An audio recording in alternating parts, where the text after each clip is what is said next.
doesn't include the local people or doesn't really try to see or incorporate the environmental damage and try to minimize, they don't minimize the negative externality of that. And that cost has came with a lot of negative price that is even difficult to reverse at a certain point. If you take the Awash Valley, for example, it's the homeland, the whole Rift Valley of Awash Valley is a homeland to 18 million people, all the way in Oromia to Afar and Somali. And the biggest river that would pass through is the Awash. There are a lot of tributaries that goes to Awash. And the Awash is the most polluted river, if you could imagine. It's starting from the sewage from Addis or Finfinne. And then now the lake that I just showed you is one of the biggest polluted water body in the Rift Valley. So by virtue, whatever government is saying we are developing or we are producing, the agriculture, everything is contaminated. How on earth that the government developing such large scale agriculture producing with highly polluted water? So if they don't care for the citizens themselves, nobody cares about the small communities, or for the sake of Karayu, nobody cares about Karayu if they don't care for the larger scale of policy. So this needs bigger political will, political shift, ecological shift, plus policy that really underpin or try to unpack what is the best way to approach this. Plus, if we have to push such kind of development scheme, what outweighs what, which is the negative, which is the positive, and dividing those and trying to see the good part and the bad part, and trying to minimize the bad part and take the good part needs political shift, plus the policy that really works in that directions. And in all these mess, the indigenous groups like Karayu, who has been marginalized for years, are already at the age of really collapse, and they literally become environmental refugees. And on top, when the politics is such a fragile, I mean, the rest is the story. I've already said earlier in my slide.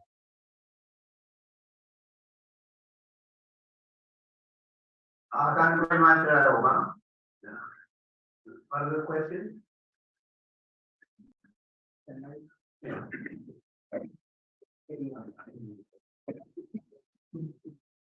Okay, thank you all for your wonderful presentations. I have some questions to Dr. Katari.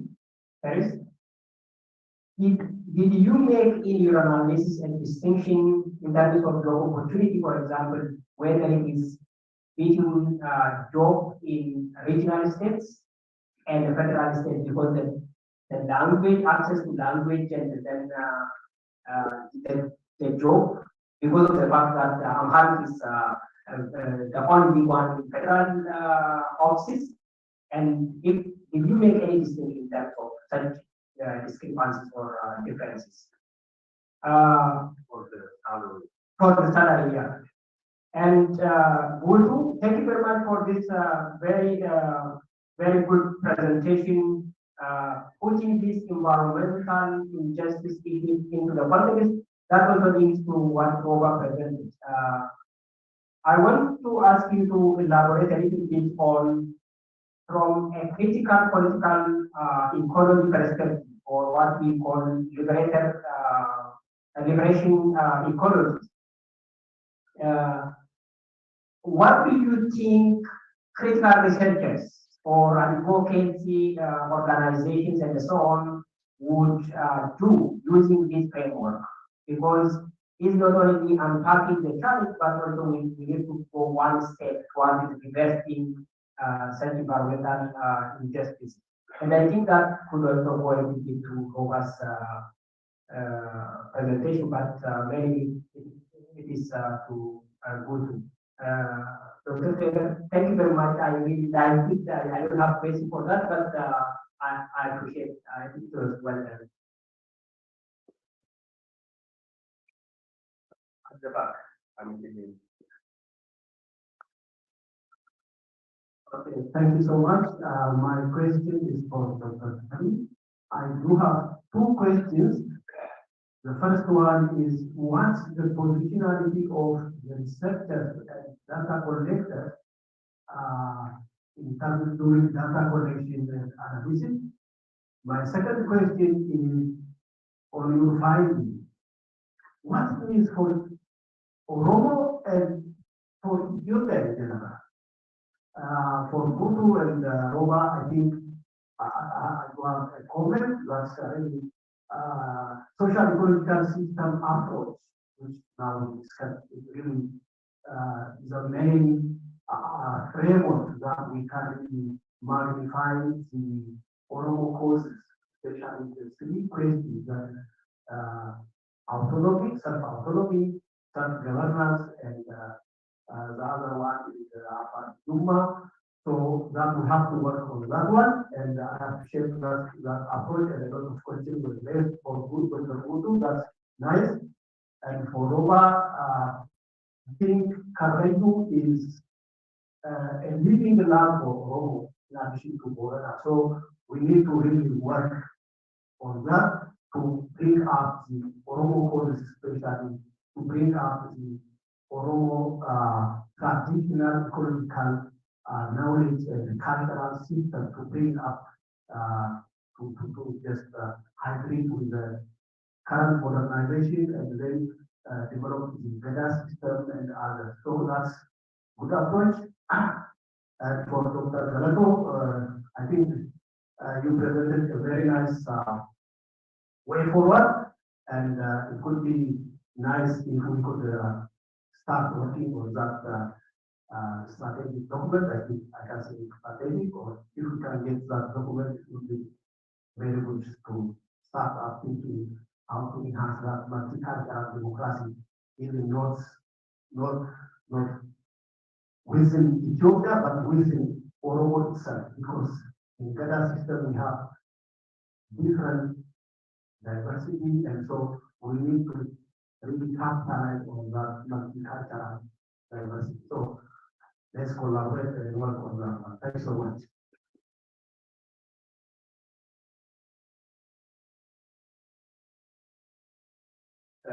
Okay,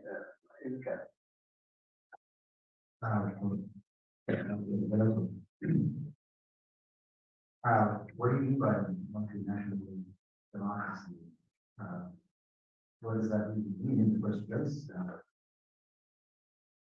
Especially as it applies to Ethiopia.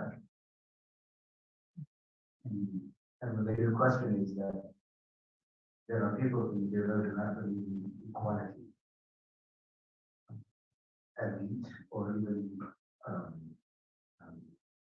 I don't want to name it, but I just want to say there are people, a group of people, an ethnic group who just don't believe in equality. Is it possible to build our own national democracy in Ethiopia where you have spoilers who do not believe it, who do not believe in equality, and is multinational democracy possible where a group of people are hurt of the mix, but they just don't subscribe to the basic notion of democracy.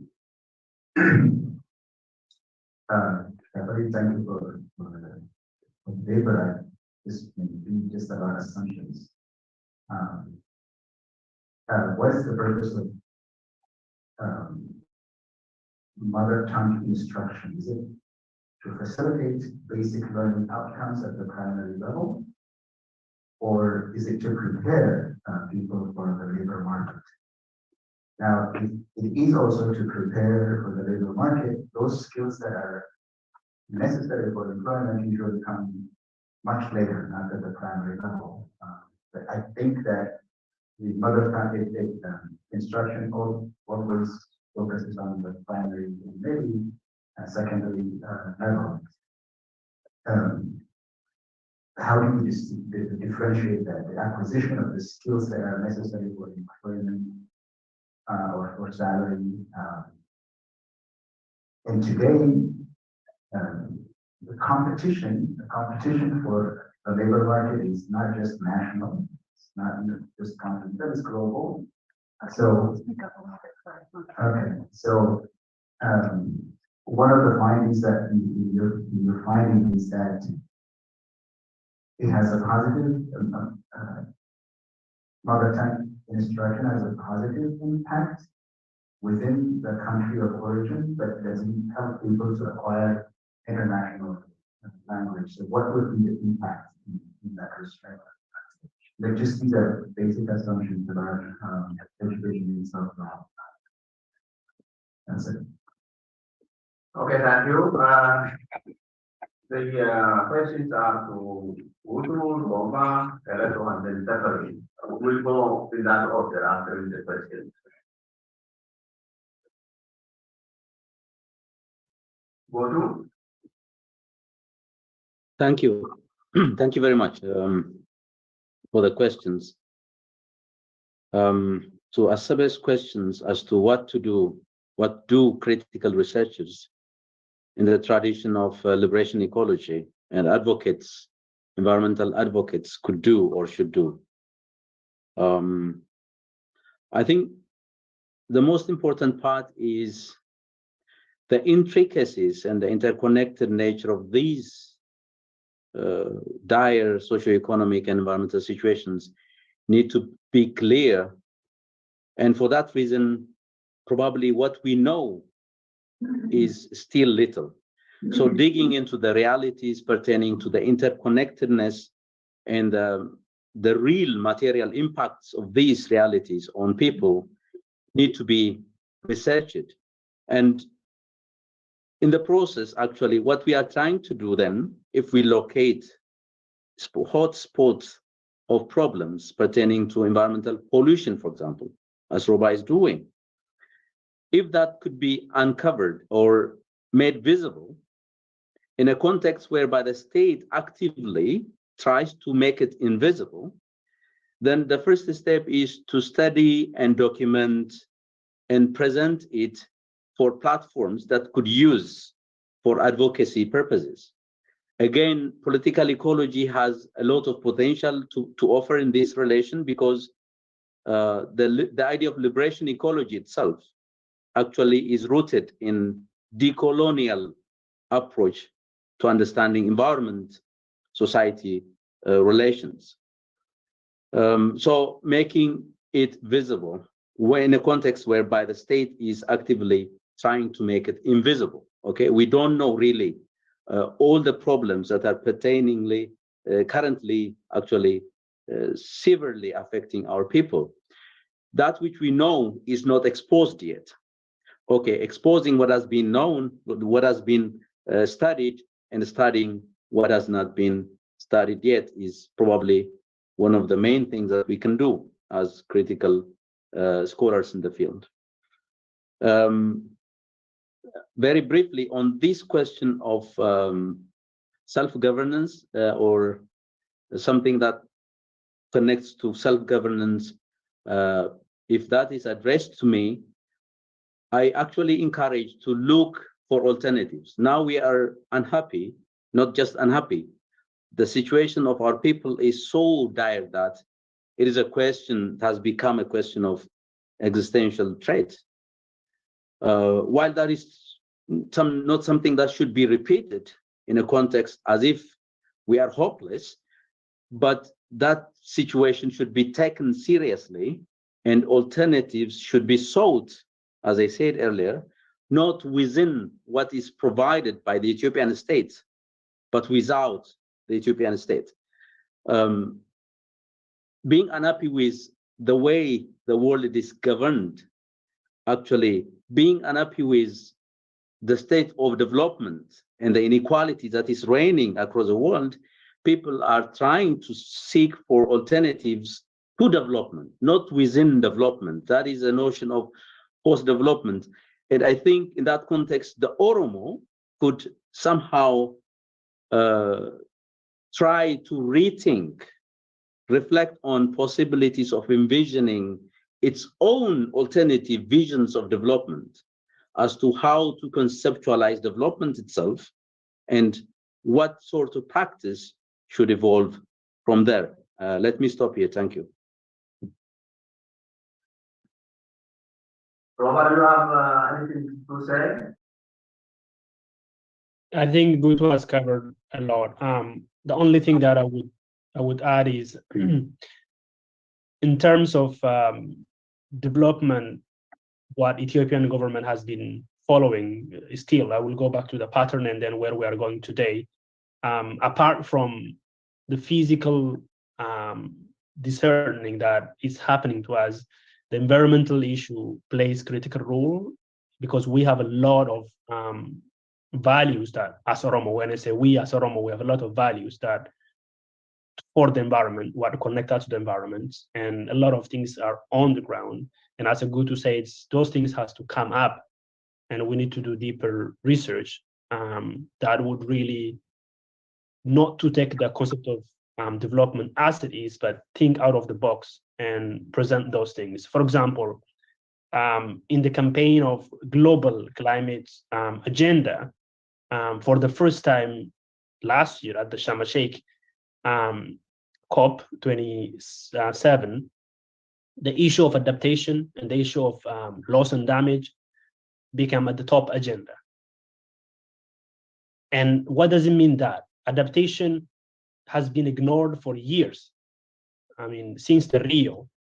And for the first time, it became an agenda now. But if adaptation comes to the Ethiopian government will take that adaptation agenda as a climate change because the funding comes from bilateral funding, which is global funding, and put into still the concept of simple development at a state that's still damaging the environment. But if we do have those local values, environmental values that Oromo has, and think out of the box and be able to advocate for what we want to, than what the government or the development want to, we can shift those agendas. And climate change will bring a lot of damage. And the only way we could resist further is to think out of the box, to utilize the positive value, the very rich environmental value that Oromo has already, whether it's in the Ngeda system, whether it's in the institution we have it, we can work with that and make it better than this daunting system that really pushed out further. Thank you very much. Senator. Thank you, Mr.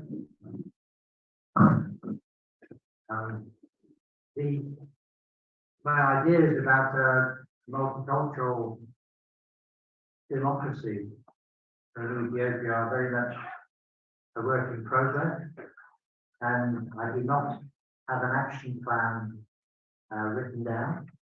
And it's one of the main thrusts of my argument is that the plan should be developed at a grassroots level, not dictated from above by people like me, but by ordinary people. In terms of the meaning of the multicultural democracy, I think not multinational. Although maybe that's splitting hairs. And then you asked about the meaning of it by a multicultural democracy. I think it means people of different cultures living together and prospering together in cooperation and living democratically. I'm not saying that it's the sort of democracy that we see in the West. The people who don't believe in equality, how can a multinational democracy develop? How can a multicultural democracy develop? As I said, I think it begins with holding human rights at the very top of your agenda. So the primacy of human rights, individual human rights, is where it should all begin. And people will learn. To begin with, yes, security is one of the 5 pillars that was talked about, not only in my presentation, I copied that from a strategic action plan that circulated some time ago. And security is one of those pillars, and we will have to obviously protect the population area from these influences until those dangers no longer exist. And I believe that they will evolve of that, the Amhara society. As you know, there are groups of Amhara settlers in West Wolga who are on video saying that they're very glad to be protected by the Oromo Liberation Army. And we have a copy of that video on the OSU website. And experience will take a long time to correct the disinformation bias that Amhara people have been indoctrinated with over the centuries. It's a question of education and waiting for this hatred to dissipate. And we have to look at ourselves and make sure that we don't stir up the argument by being confrontational and adversarial in dealing with Amhara. And as I said, the hatred, we need to lose there in order to succeed. And finally, in terms of famine and drought, I just wanted to stick my hatred in. Amartya Sen, an economist at Oxford, in about 1961 or 62, he said that you do not get famine in a functioning democracy. And this has never been disproved since. You do not get famine in a functioning democracy. And that's the difference between famine and drought. Thank you very much. That's also what this Indian economist who That's it. Amartya Sen. yeah, what he said, you know. Okay, Dr. Kadari. Okay, thank you. I think I have questions from three different audience members. The first question was by Aseba. With regards to the distinction between federal and state jobs, I believe. The data does not make that distinction, by the way. It asks whether they are employed by the in a salary employment or not. Nothing more, nothing less. But based on the knowledge that information, we all know that most public sector employment is state job, right? Not federal government, state job. For instance, teachers are hired by state governments. Healthcare professionals are hired by state government. So we could make a reasonable deduction here that the subjects that are included in this study are mostly working for the state government if they are employed. Does that make it clear? Yeah. But we don't, it does not identify whether they are federally employed or employed by the states or their respective states. My friend from back there, I'm not sure his name, but he asked me about the positionality of the researcher and also what does it all mean? What are the implications, I think, of the question. Good questions.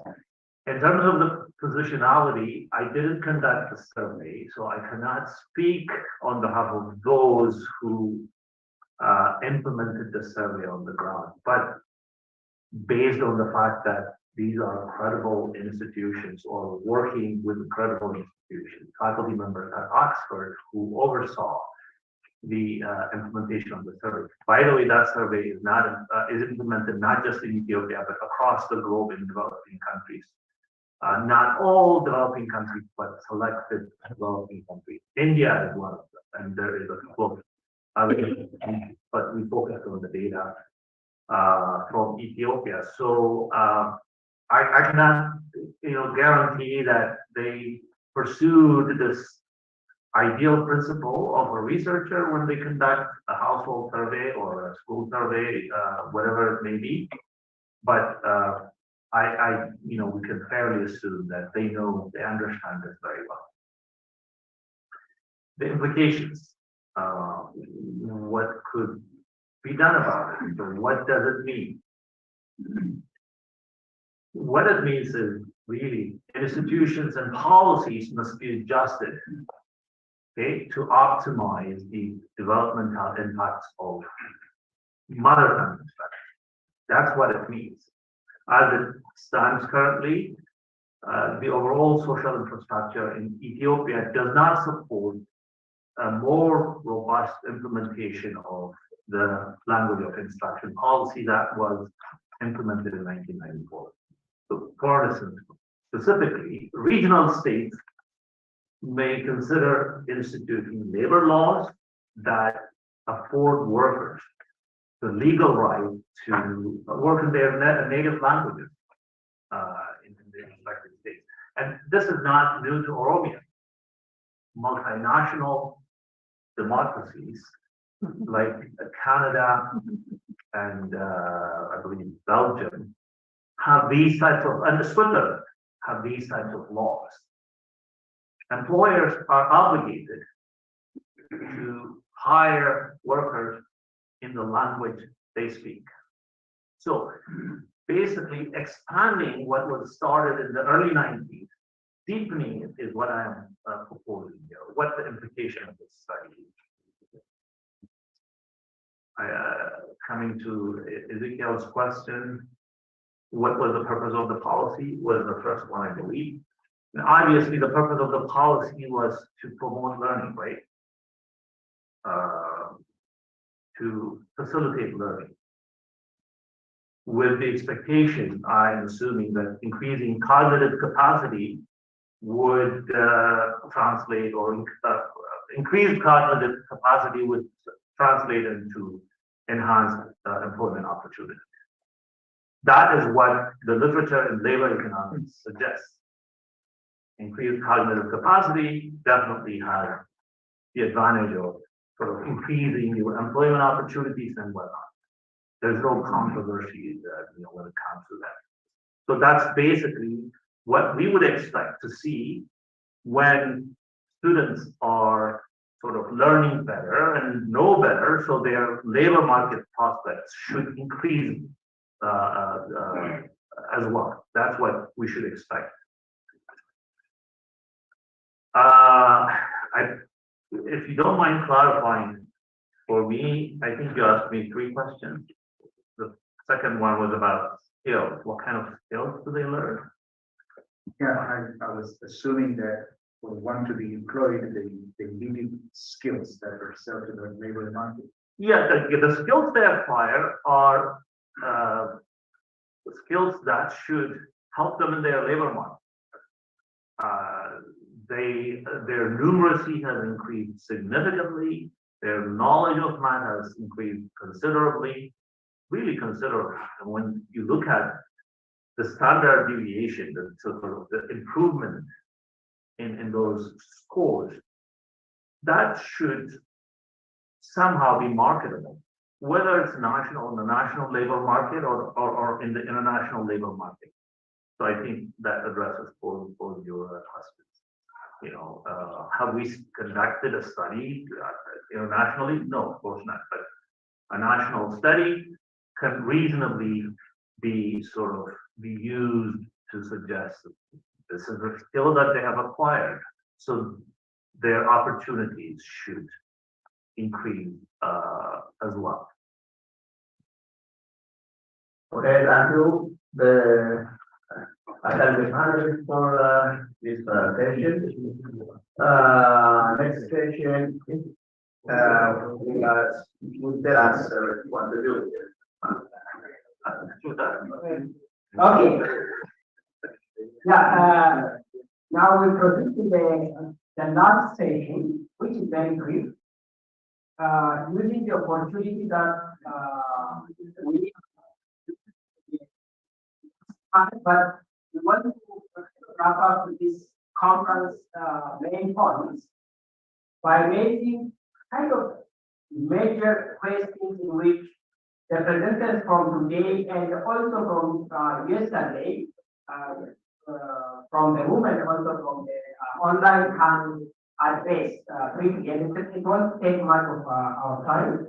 So Professor Mercuria will address and give the chance to the speakers from today and also for maybe 3 minutes each, and we present that.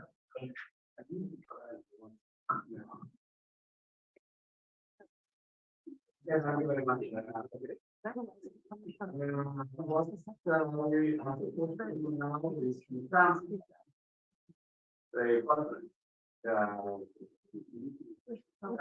Exchange means we have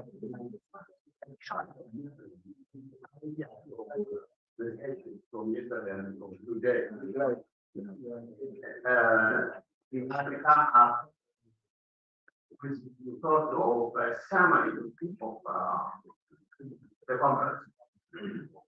The question yesterday dealt with generally the violence, marginalization, and the social this position almost experiencing as part of the broader context of global and economic systems now. And from this perspective, what do you think should almost do? It is a question to the people present the papers. Under this, if this can be in terms of research. Closer to the mic. Can you speak just closer to the mic? Yeah, we're just having a hard time hearing. What should they almost do in terms of research, in terms of advocacy, in terms of diplomacy, and the struggle? What is expected from us, from the sector, from the policymakers, to have with discuss a sort of summary of what has been said yesterday and today. I'll give to the speakers 2 to 3 minutes to reflect on this question.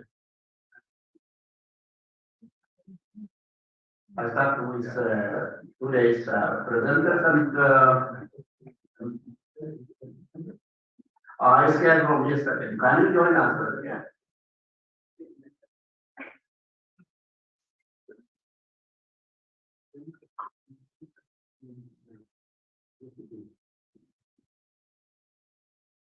The recording has stopped. This meeting is being recorded. Okay, we start with the panels in the room. This can you start from yesterday and ask questions or speak. What should we do in terms of research, in terms of advocacy, diplomacy, struggle regarding the issues we have that are raised, and a lot is said, of course. A lot of research is needed. We have to make more research as scholars. Advocacy, we have to work, on the issue of the Oromo issue, work in the diplomacy. And then, of course, it's starting us to continue. What do we need to add to what is going on in this instance? Okay. I think you can use that mic. This mic is not working on the thing. So yeah, just sorry about it. Yeah, it's not picking up on the audio. Yeah. Yeah, just really as close as you can be to the standing mic. These are wired. Yeah, thank you. I think that our West Texas Association, as far as the struggle is concerned, the almost 14 years, have done a magnificent job of introducing the Oromo to the young community. The record speaks to the Journal of World Studies, the proceedings that used to be published, the impact in terms of increasing knowledge about the Oromo. Not just knowledge about the Oromo, but the knowledge which the Oromos themselves produced. That is, other people could do research on the Oromo and disseminate that knowledge to the rest of the world. but for the Oromos themselves to produce knowledge that comports very well with what they want the rest of the world to know about them is a significant achievement. So the Oromo Studies Association has its bylaws. Sometimes bylaws constrain what you're able to do because there is no agreement among the members of the Oromo Studies Association as to what your OSA does. The agreement is that the bylaws. So as far as the bylaws are concerned, it's about to produce, reproduce, and disseminate knowledge about the Oromo. In terms of history, anthropology, economics, law, culture. Also, in that respect, OSA has made tremendous contribution to the Oromo cause and to Oromo society. The other aspect of OSA is it's not just the generation of knowledge, but it is also knowledge that can be used. It's practical knowledge in that respect.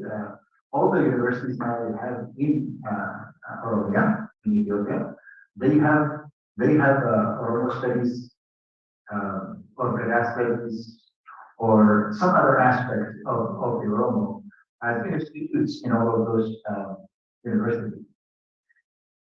In some of them, in some of them in the founding of them, we were asked to help when like I was in position of leadership in OSA, in terms of reproducing the knowledge, not just the production, but to actually produce the knowledge producers, and that has not had a multiplying effect. So as far as knowledge creation is concerned, OSA has done a tremendous job. And even today and yesterday, the frontier of knowledge where we operate is gratifying. To be able to look back and see that, it's really gratifying. So that it is about environmental justice, political ecology, employment, mother tongue education. Remember that there was mother tongue instruction. There was a time when the mother tongue was not used. Now we are actually living in that is a lot of progress in terms of practical impact of what the Oromo Studies OSA have done. But like I say, to be known or as we want to be known is one thing. To have practical impacts on the knowledge service, the multiplying effect, the creation of institutions, that's tremendous. But the Oromo struggle itself was transformed, was really transformed under the knowledge that OSA produces. From creating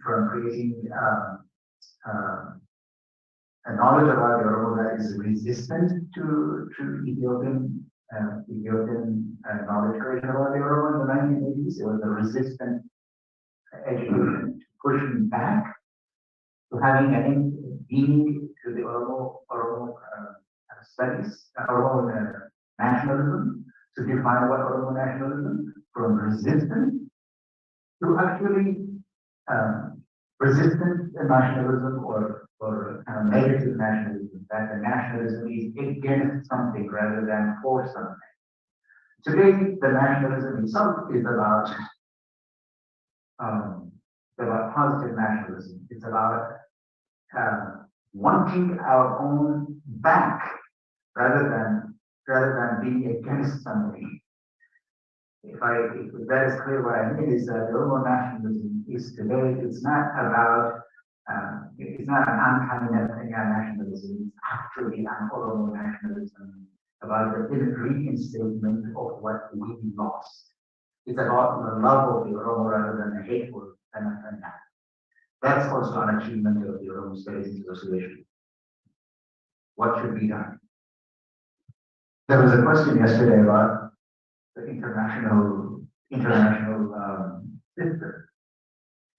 The way the international system knows is not the way we portrayed ourselves in OSA for the last 30, 40 years. We're still seen as defined by others. The way the international system gets to know the Oromo and Oromo nationalism or the Oromo struggle is that we are iconoclast. We're there only to destroy, to decapitate a state. That's what we're still doing. That means the impact, as important as it was, as I just described it, hasn't gotten to that level. Would that mean OSA should change its constitution and create an advocacy organization? Translate the knowledge that was created to actually having an impact on the international system so that we are known for what we are and for what we stand for rather than being defined by outsiders. What should we do? It's a matter for OSA now to decide, well, is advocacy the work of advocacy? Not only the creation of knowledge and dissemination of knowledge about the Oromo on Oromo terms, but also advocacy. So that is what I was saying, that maybe also to think about this, that have an advocacy on rather than impact in the area where we're still on weaknesses.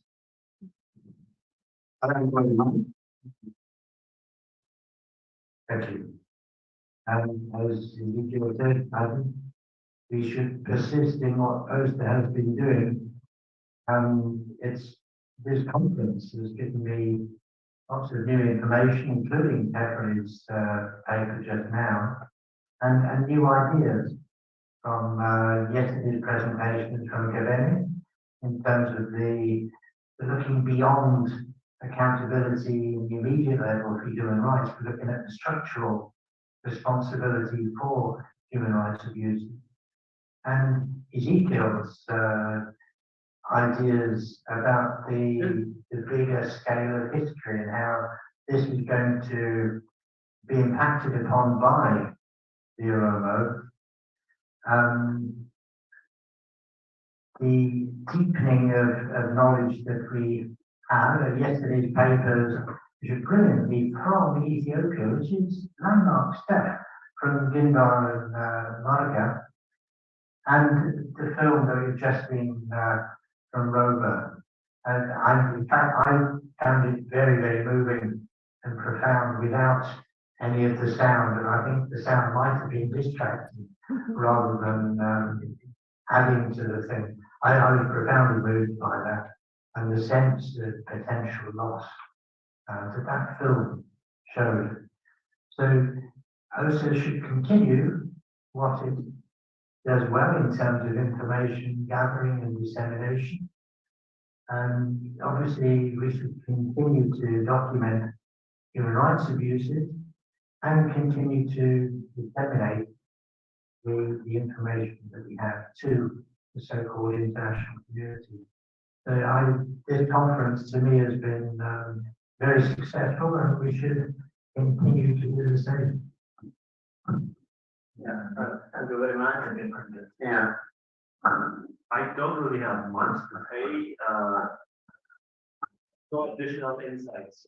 I'm going to reiterate what has been said in terms of gathering evidence. We continue to conduct rigorous studies and disseminate the knowledge that is created as widely as possible. I'm not so convinced about the gap that Ezekiel identified in terms of advocacy work. Whether OSA should really pick up that challenge, I'm not so convinced. It might be appropriate for other institutions to try to fill in that gap, and OSA to remain the primary generator of knowledge about the Oromo people, and not just about the Oromo people, but other people in the Horn of Africa in general. And maybe one more point to outline or to sort of add here might be, we need to encourage young people to take up these challenges. There has always been this generational divide, even within OSA. You know, the young people feel like they're not represented always.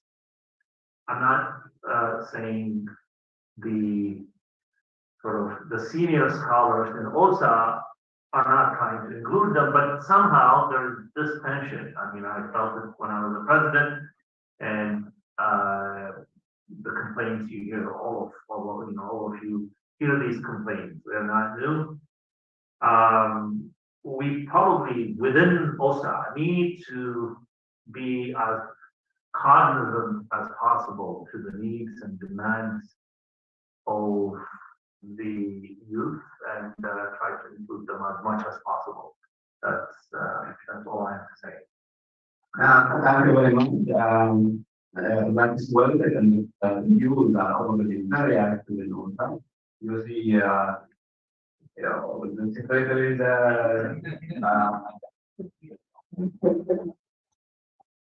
and you see Roba there, you see even we go to the press. There are so many young people here. So people like me, we have what for almost 40 years. And now these are working after us and they are going to come forward and they lead. So it's we have come.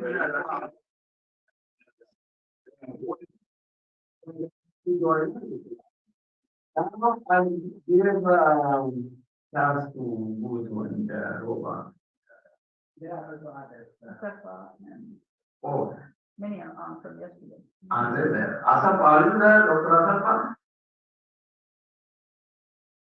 He's there, he is co-host, so Dr. Seva, please feel free to unmute yourself. You have co-hosting ability. Cindy, Melissa, you can also, you're free to unmute yourself. Well, let them do it in the meantime. Here So comes Bill Gudu and Bill Case is here now.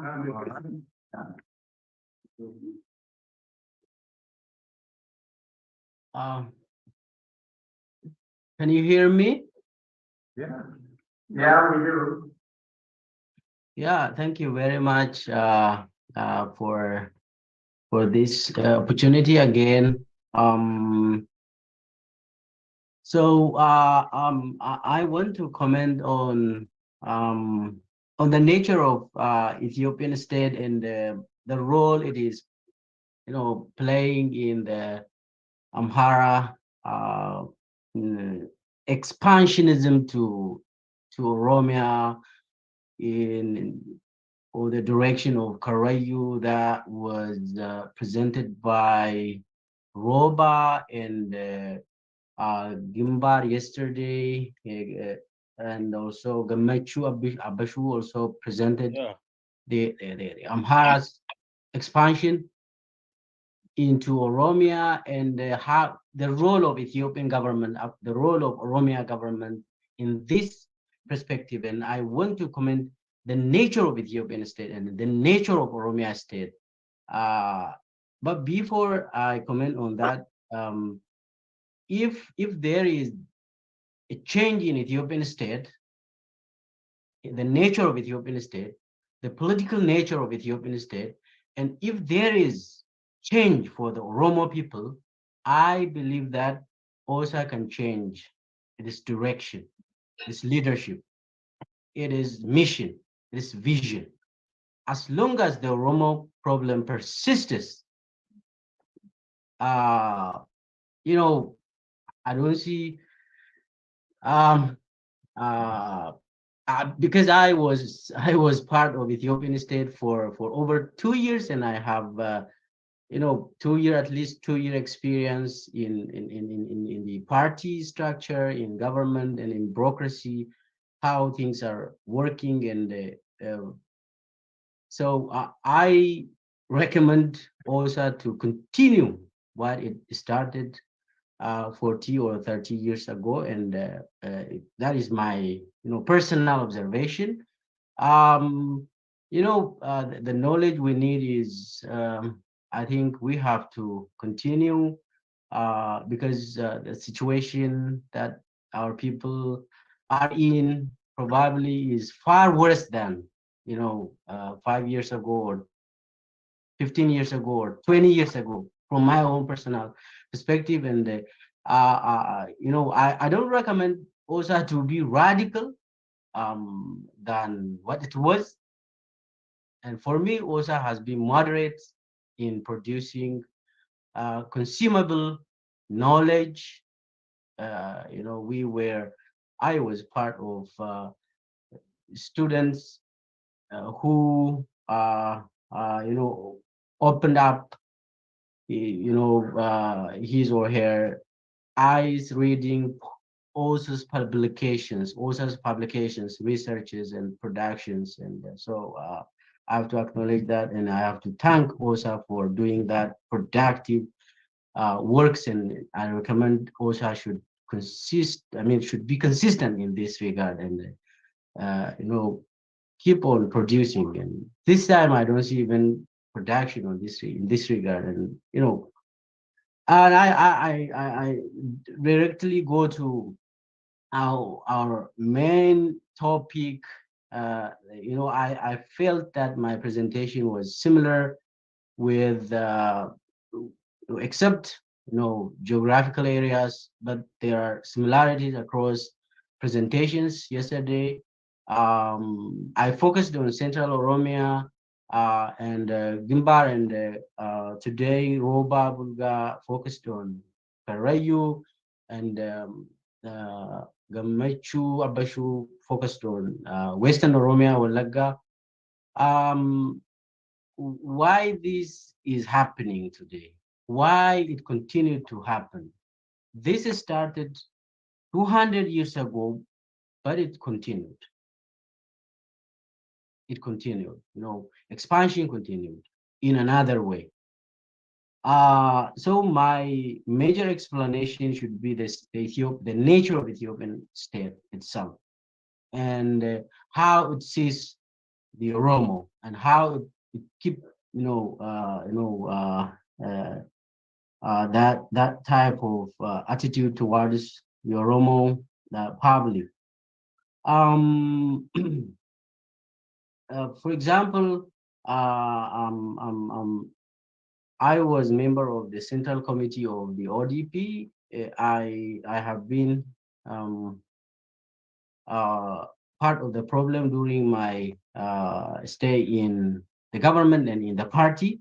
I know, many things, and so for an Oromo person to join Ethiopian state or Oromia state, he or she has to join the party, whether it is civil servant position, bureaucracy, police force, judge, anything that is part of the Oromia government or federal government of Ethiopia.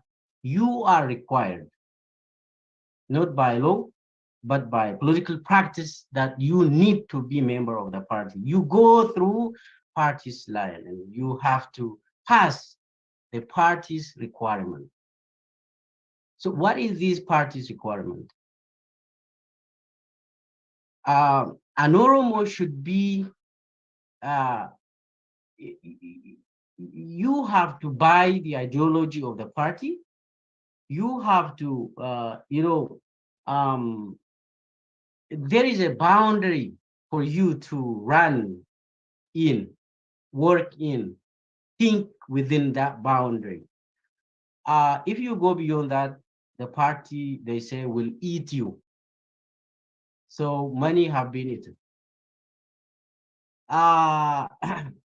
So the party system and the party ideology and political programs and the attitudes of party, whether it is during the EPRDF or DERG or Workers' Party of Ethiopia or Prosperity Party of Ethiopia, the same institution, the same type of ideology work. The same type of approach towards Oromo has been pursued.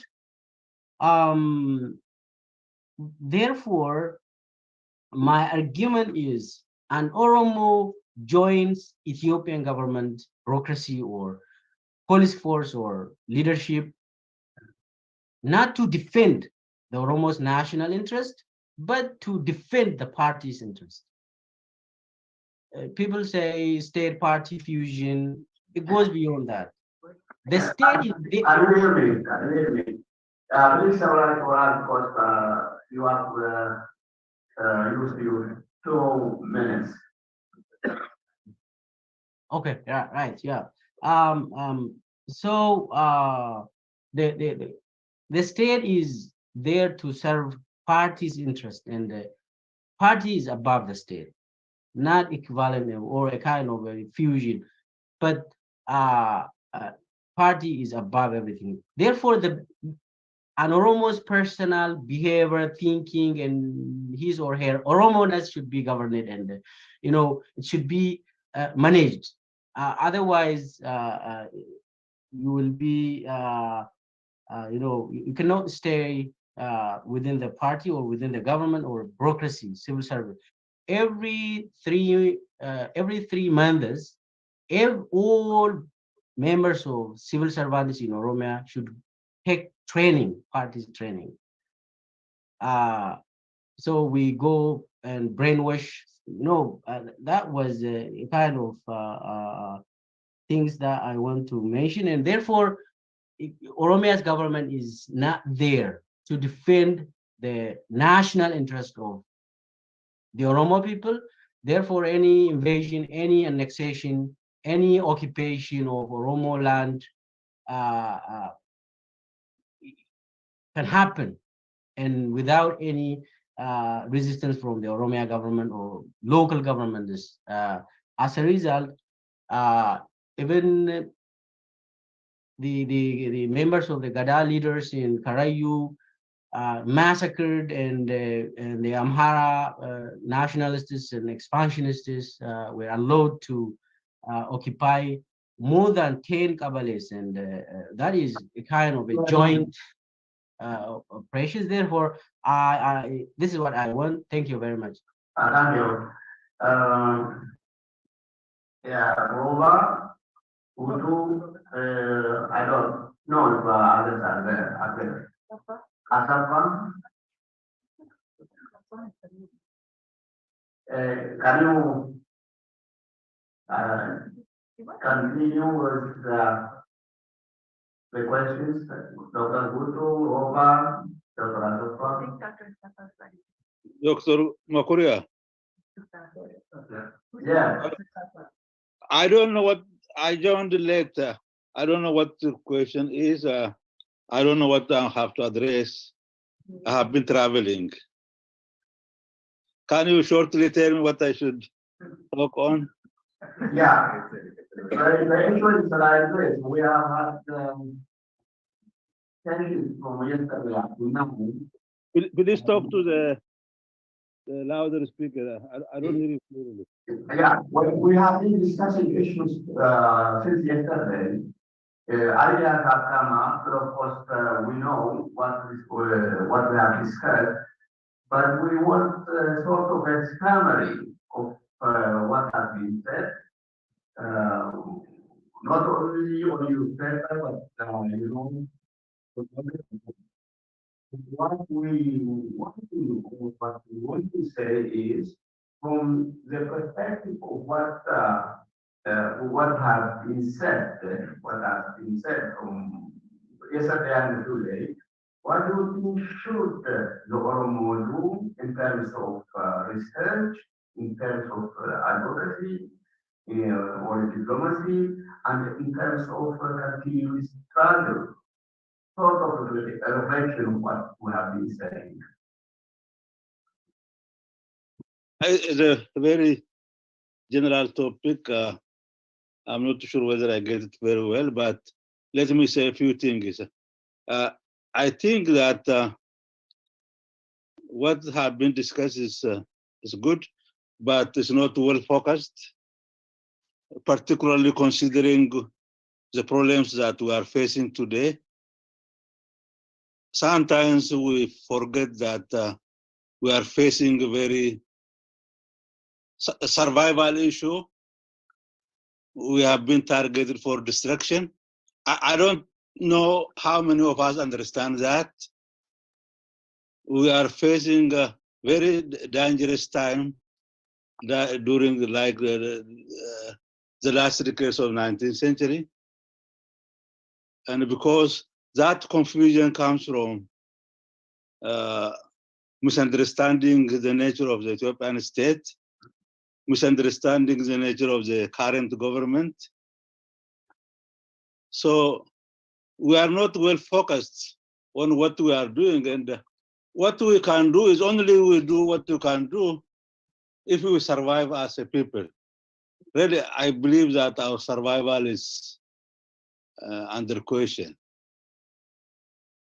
Every indicator shows that from all directions, different forces want to take Oromo land, want to subjugate Oromos and continue to humiliate and destroy us.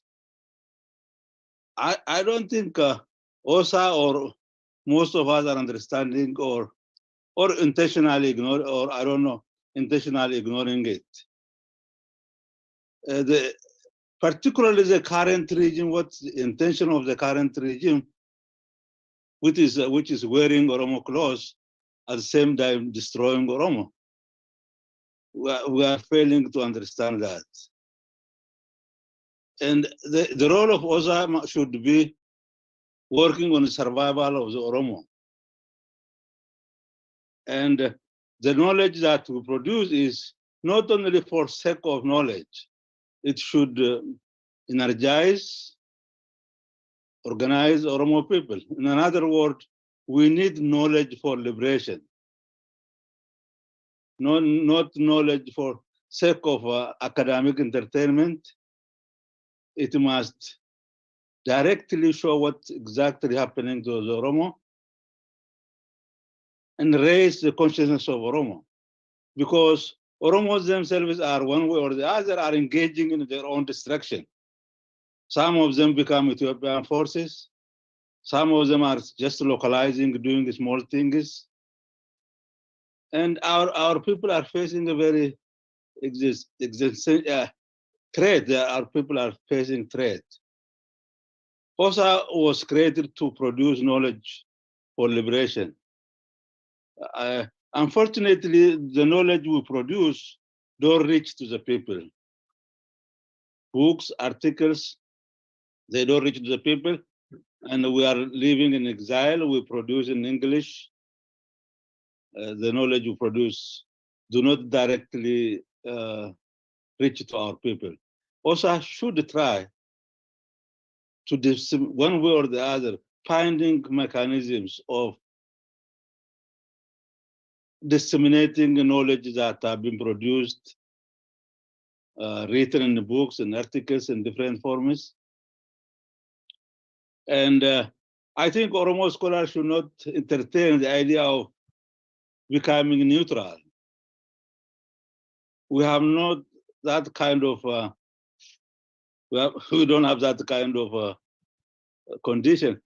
Like Dr. Melkesa is telling us, the Ethiopian state, if you are Oromo, if you want to show your Oromoness, your Oromo identity, your Oromo ideology, there is no place for you. In order to live in that system, you have to be compromised. You have to run away from identity, your humanity. You have to act like robot.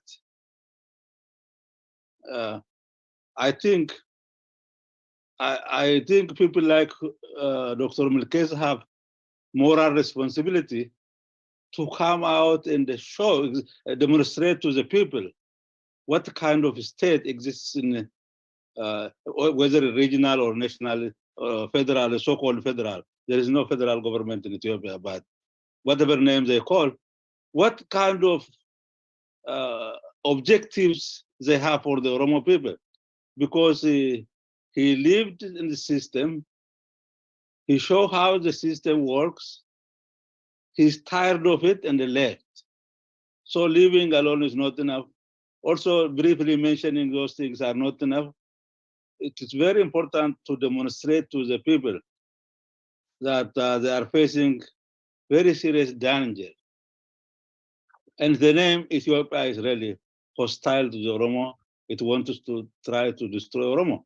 More than anything, the Ethiopian state doesn't want to see an independent Oromo entity, an independent Oromo organizations, whether they are political organizations, academic institutions, or religious institutions. They want to subordinate and destroy the Oromo people. Okay, thank you very much. You have used 2 minutes. Okay, you're welcome. Thank you.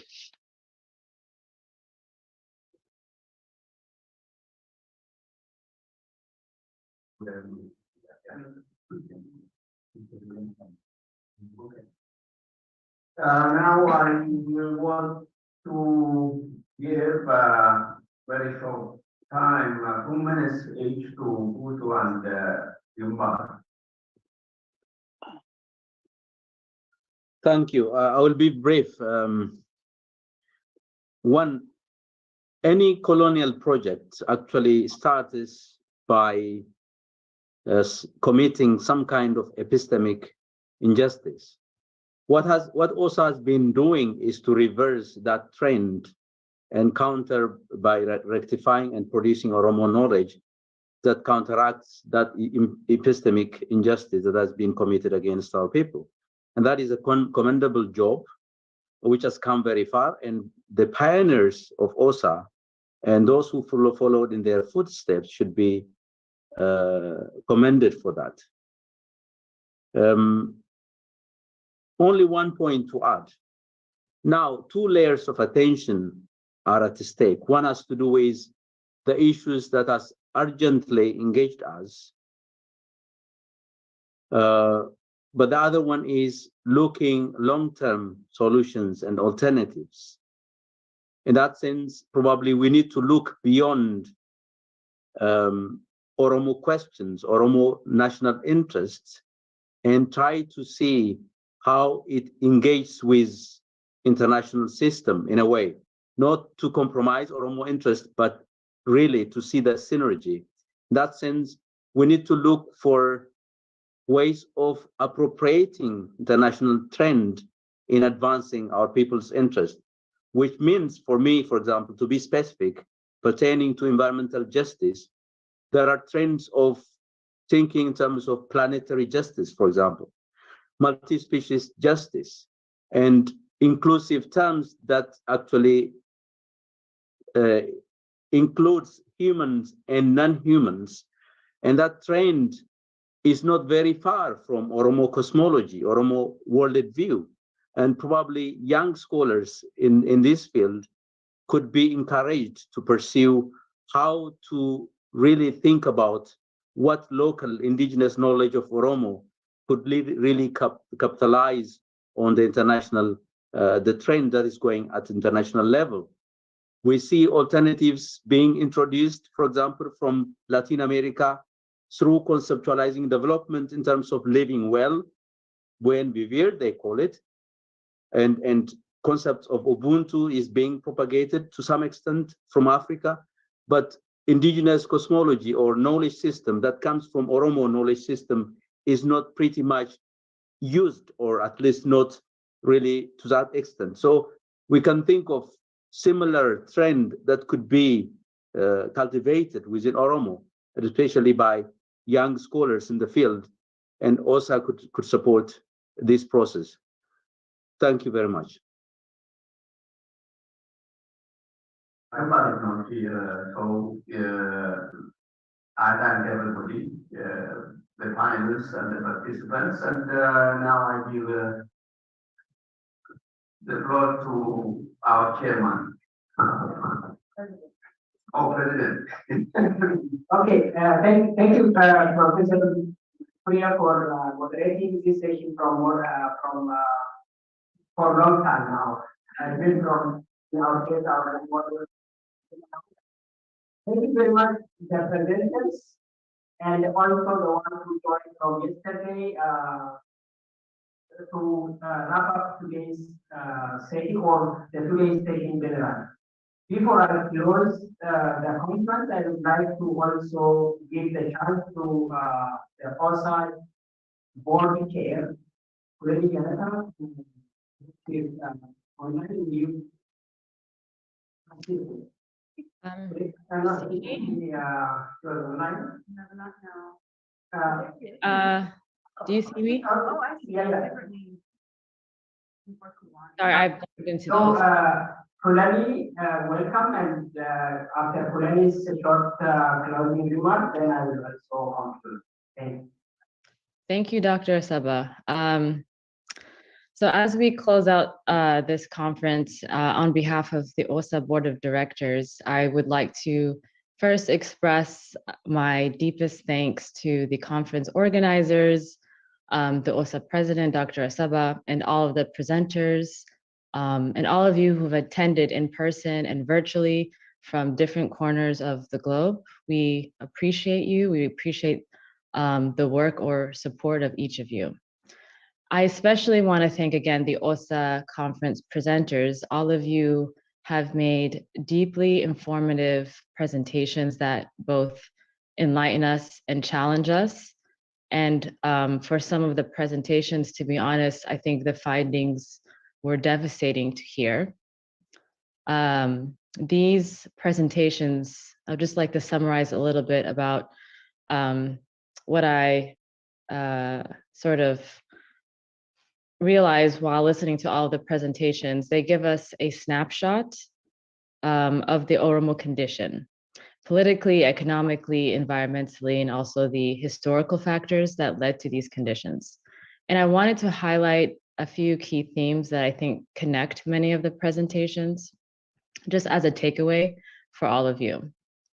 So many of the presentations demonstrated the unrelenting consistency of successive Ethiopian regimes, including the current regime of the Prosperity Party under Abiy Ahmed, the consistency of these regimes to perpetuate state terrorism against the Oromo people, violent land grabbing, expropriation through settlements, supporting violent Amara expansionism into Oromia, devastating environmental injustices, and widespread violence against Oromo civilians, political dissidents, or opposition as an attempt to silence resistance. And the other consistent theme is that although these successive Ethiopian regimes have experienced upheavals from the people to resist these oppressive conditions, including the Kello and Qarre student protest movement that led to the upheaval in 2018, the Ethiopian state continues to maintain its tactics of terrorism and violence to maintain Dinat Anya or settler colonial structures that seek to take resources and destroy lives simply for profit. So this begs the question, and I think in this last session, we were getting to this question of what are the solutions to these conditions? I realize that's a very challenging question, and some may even question whether OSA is the space to answer and provide solutions to this crisis, long-standing crisis in Oromia. But I personally believe, on my behalf, I personally believe this is the appropriate space to try to answer that question. I want to leave you all on thinking about, or I encourage all of you, scholars, students, conference presenters, now and in the future, to think about how to bring to the forefront of your research and what you present at OSA, to bring to the forefront solutions, whether they're policy rooted or otherwise, that directly address the Oromo condition to the forefront, and to provide tangible solutions that are rooted in liberation as a solution, in respect for human rights and the larger objective of democracy. I do believe that this kind of work is still within academic studies. It's within the realm of knowledge production. And I think it will allow for the expansion of OSA's platform, our audience, and most importantly, OSA's impact. And in closing, I would like to acknowledge that OSA is the singular academic space in the diaspora that cultivates the type of discourse and truth-seeking analysis that presents to a global audience the reality of the Oromo condition, historically and present. And I think this is an incredibly important institution. As you all know, it's been doing this work for over 3 decades. But in order for us to continue this work, and Dr. Tafari mentioned this in his remarks, in order for us to continue doing this work and to continue growing, I encourage you, each of you, and all of us to continue to invest in OSA, to bring more scholars, younger scholars, new scholars, and students into this organization, and to really invest not only in knowledge production, but cultivating a new generation that will continue this momentum, and finally to educate others in Oromo society at large about the importance of this institution to advancing Oromo studies and the Oromo people. So I'll just close on that note. Thank you all again. Baye Galatoma, Jajabatu, and I hope to see you all at the annual conference. I'll leave those details to the OSA president, Dr. Asaba. Thank you. Thank you, Kulali, for the very nice concluding remark. I don't want to repeat the details what Kulali has said. I'm really happy that we learned a lot from the presentations over these two days. The papers which were presented really gave us part of the violence, the atrocities, the environmental injustice, and generally the suffering our people are undergoing. It's not entirely the detail because we can't really cover the detail of our people's conditions within only the short conference. But it gives us the motivation and the encouragement that we started research and the commitment that we are also seeing from young researchers in different parts of the world, actually, from Oromia and in other institutions. We are going to produce knowledge as others have been, the seniors have been doing over the last 3 decades. So thank you very much, the presenters, participants, for asking questions, engaging critically, and also for generally for producing this knowledge. I want to give you a remark that we are going to have a kind of a more broader discussion during the annual conference, which would be in DC. We'll announce the exact date and the call for paper very soon. And we also expect many applicants, participants to submit their paper for the annual conference. Lastly, again, as I said yesterday, this conference would have not been possible without the active contribution of the organizing committee. Thank you very much. And also the Oromo community of Berlin for hosting us, and also for the hospitality they have shown, particularly the women who prepared also the lunch, today's lunch for us. So thank you very much for welcoming us. Galatoma, Bayo Fata, Horabla.